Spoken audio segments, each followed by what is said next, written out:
بسم اللہ الرحمن الرحیم۔ کیا سامعین و ناظرین، حجاز کی نرم ہوا چلتی تھی۔ مکہ کے آسمان پر صبح کی پہلی کرنوں نے ہجر کی چوکھٹ چومی ہی تھی کہ ایک ننھا سا چاند محمد عربی صلی اللہ علیہ وسلم بنو سعد کی بستی میں حلیمہ کے گھر مسکرا رہا تھا۔ اس گھر میں جب سے آپ صلی اللہ علیہ وسلم آئے تھے، خوشحالی یوں برستی تھی جیسے مدھم بارش، اور دلوں میں عجب سکون ٹھہر گیا تھا۔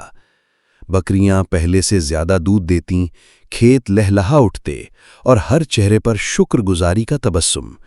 کسی شاعر نے خوب کہا ہے، آنگن میں اترا نور خدا، ہم نے یہ منظر دیکھا ہے۔ جس گھر میں آیا نام محمد، قسمت نے رستہ لکھا ہے۔ حلیمہ آپ صلی اللہ علیہ وسلم کو اپنے لال کی طرح اٹھائے پھرتیں۔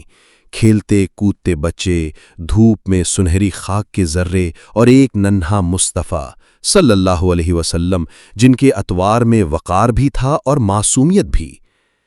ایک دن کھلے آسمان کے نیچے جب بچوں کے قدم ریت پر دائرے بنا رہے تھے، دو ہستیوں نے قریب آ کر سلامتی کی ہوا بکھیر دی۔ لباس سفید، چمک مثل ماہتاب۔ بچوں نے انہیں فرشتے کہا یا بس حیرت سے دیکھا؟ ہمارا ننھا مصطفیٰ صلی اللہ علیہ وسلم بے خوف کھڑے تھے، جیسے دل کی دھڑکن بھی تسبیح پڑھ رہی ہو۔ شاعر کہتا ہے، دو نوری پیکر پاس آئے، لمس تھا جیسے شبنم کا، نام لیا جب احمد کا، کھل اٹھا چہرائے عالم کا۔ انہوں نے نرمی سے آپ صلی اللہ علیہ وسلم کو لٹایا، سینہ مبارک پر ہاتھ رکھا، اور ایسی شفقت سے لمس دیا کہ فضا میں امن کے کبوتر اڑنے لگے۔ روایتوں میں آتا ہے کہ انہوں نے آپ صلی اللہ علیہ وسلم کا سینہ مبارک کھولا، قلب اطہر کو برتن طلا میں دھویا، اور ہر اس ذرے کو الگ کر دیا جس سے شر دور رہتا۔ پھر سینہ مبارک اسی طرح جوڑ دیا، نہ درد نہ خوف، صرف نور کی ایک ہلکی سی لکیریں جیسے صبح کے ماتھے پر سفیدی۔ وہ لمحہ تھا یہ صدیوں کا تسلسل۔ کسی نے وقت کا دامن تھام لیا تھا، ہوا روکی، ریت ٹھہر گئی، اور جیسے آسمان نے سجدہ کیا۔ آپ صلی اللہ علیہ وسلم کے چہرہ انور پر وہی سکون تھا جو انبیاء کے قصوں میں ملتا ہے۔ دل ایسا پاک کہ گویا زمزم خود آپ صلی اللہ علیہ وسلم کے اندر سے پھوٹ پڑا ہو۔ شاعر نے بہت خوب کہا، دل میں اتر گئی تھی وہی امن کی پہلی روشنی، آقا کے لب پہ تھا سکون، سرے کائنات پہ تھی خوشی۔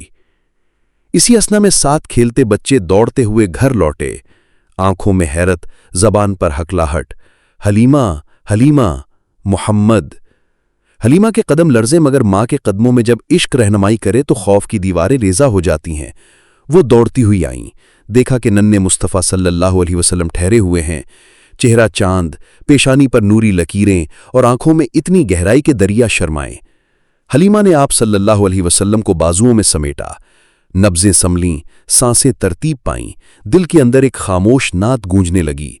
بقول شاعر، ڈر تھا مگر جب چہرہ احمد کو میں نے دیکھا ہے، خوف مٹا، بس رحمت ہی رحمت، دل نے یہ پیغام کہا ہے۔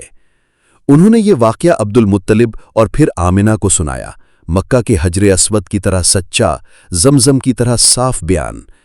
آمنہ کے ہونٹوں پر صبر اور آنکھوں میں اعتماد تھا، جیسے وہ پہلے ہی جانتی ہوں کہ یہ بچہ عام نہیں، رحمت کا سفیر ہے۔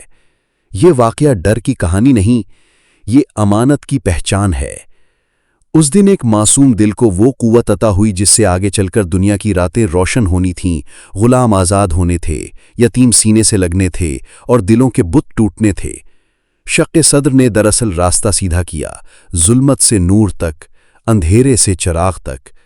شاعر کہتا ہے، دل میں اتر گئی تھی وہی امن کی پہلی روشنی، آقا کے لب پہ تھا سکون، سرے کائنات پہ تھی خوشی۔